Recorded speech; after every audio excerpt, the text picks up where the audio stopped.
Abiotic Factor. Whew boy, where to begin? Developed by Deep Field Games and released just about 4 months ago in full access, Abiotic Factor puts you in the shoes of a scientist in an underground research facility, similar to the Black Maze research facility in Half-Life, following a mass immurement subject, or IS for short, containment breach.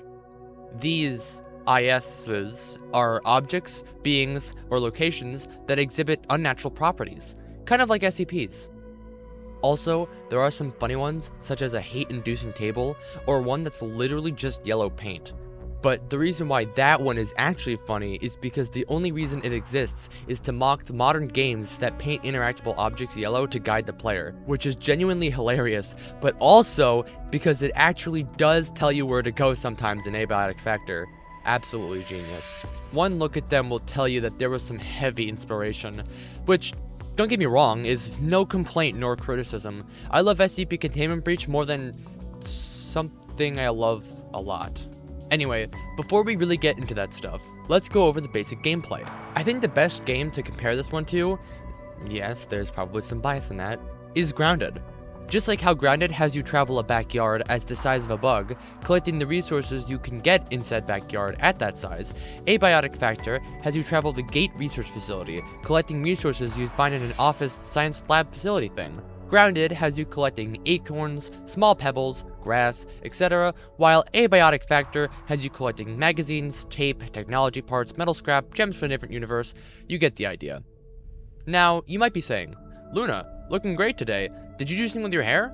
Also, why do you keep referencing Grounded while talking about Abiotic Factor? And to that I say, I didn't do anything with my hair. I just really like Grounded. Okay, I have a better reason actually. Out of all the good survival games that I have played, Terraria, Minecraft, Vintage Story, wait, not that one, Subnautica, Ark, Stranded Deep, Raft, both Grounded, and by extension Grounded 2, and Abiotic Factor are just different from the rest and similar to each other. I don't know if I'm just blinded by my love for Grounded and any game similar to it. Maybe I'm dumb, or maybe I'm becoming mentally unhinged.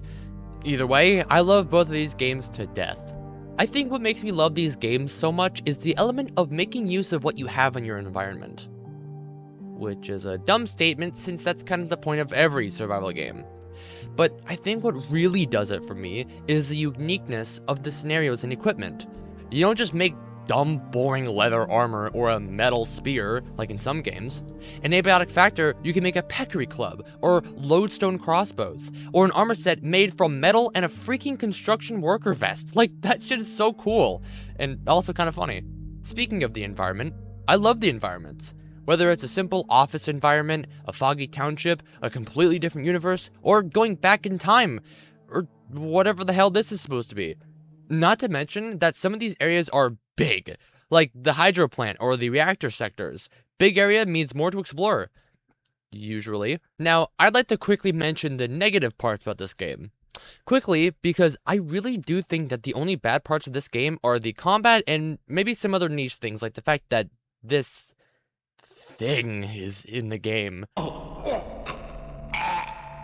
French! Okay, so, the combat.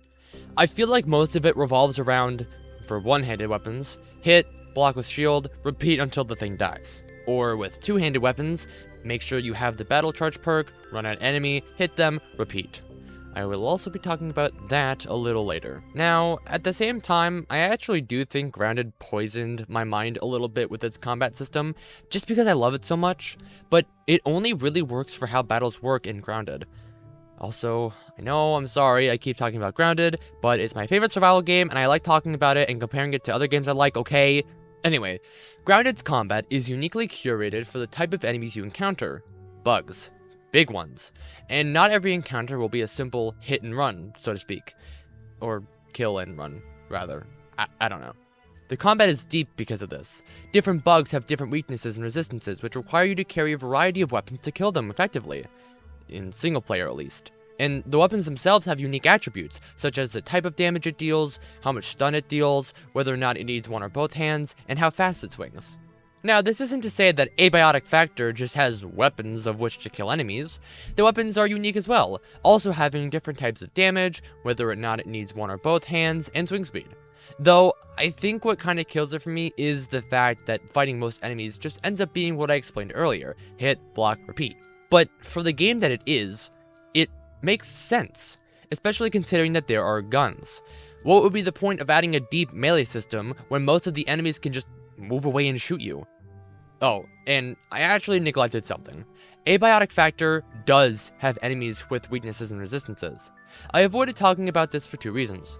One, for more than half the enemies, it really doesn't matter. Every enemy up until you start encountering the gatekeepers can be dealt with very easily with the heavy weapon battle charge. Now, I don't exactly know how much more damage the perk allows you to deal, but heavy weapons already deal a shit ton of damage. I mean, the first one you get, probably around the first 10 to 20 minutes of gameplay, deals 40 damage.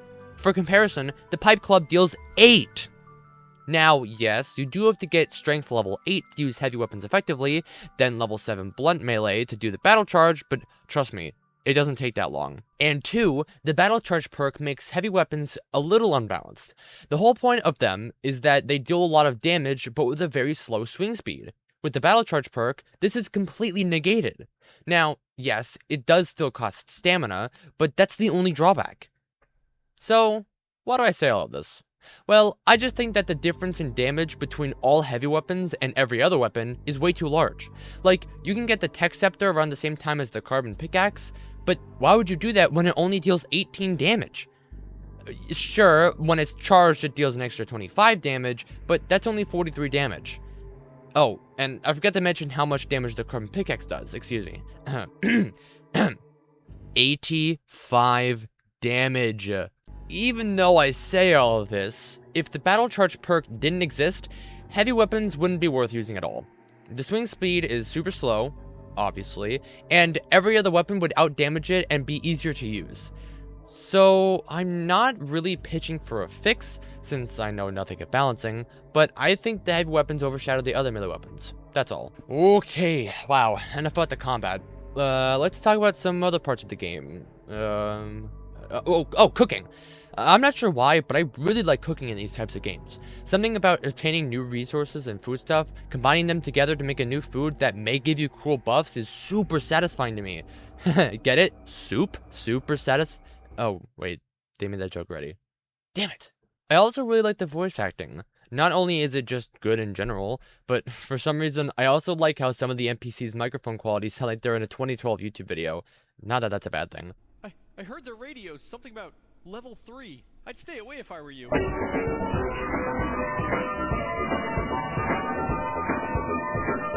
Let's talk a little bit about the portal worlds. Some of them are just so cool. Like Canaan, a Salem-like Pilgrim-era world where it looks like it should be October at all times. It gives off such a strong Halloween vibe, and I just love it so much. Then you have other places like the Myco Fields, which is just a hot spore mushroom land. With lava. Which is cool. Or warm. You know what I mean. One last thing. Enemy design. Overall, amazing. I love the Chieftain, though I'm just a sucker for skull masks. No, I do not know why. The Mystagogue, and especially the Jotun. Or Jotun. Or also known as the Bulwark. Wow, that is such a better name. I also really like how the Carbuncle has an evolution line. Carbuncle, Pest, Peccary, and then the Exor. I don't know, I just thought it was cool. Then you have the, the Layak. Unfortunately, I don't have my reaction the first time I saw it, but it scared the shit out of me. I mean, just look at it. Oh, then there's also this guy who...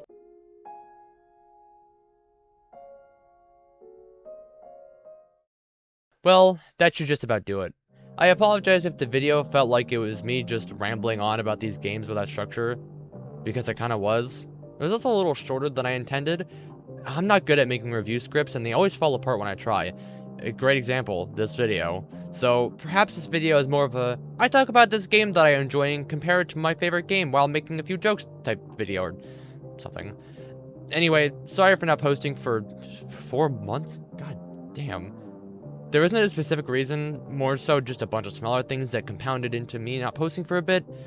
But anyway, thanks for watching, and don't forget to check out Abiotic Factor if you haven't. See you in the next video.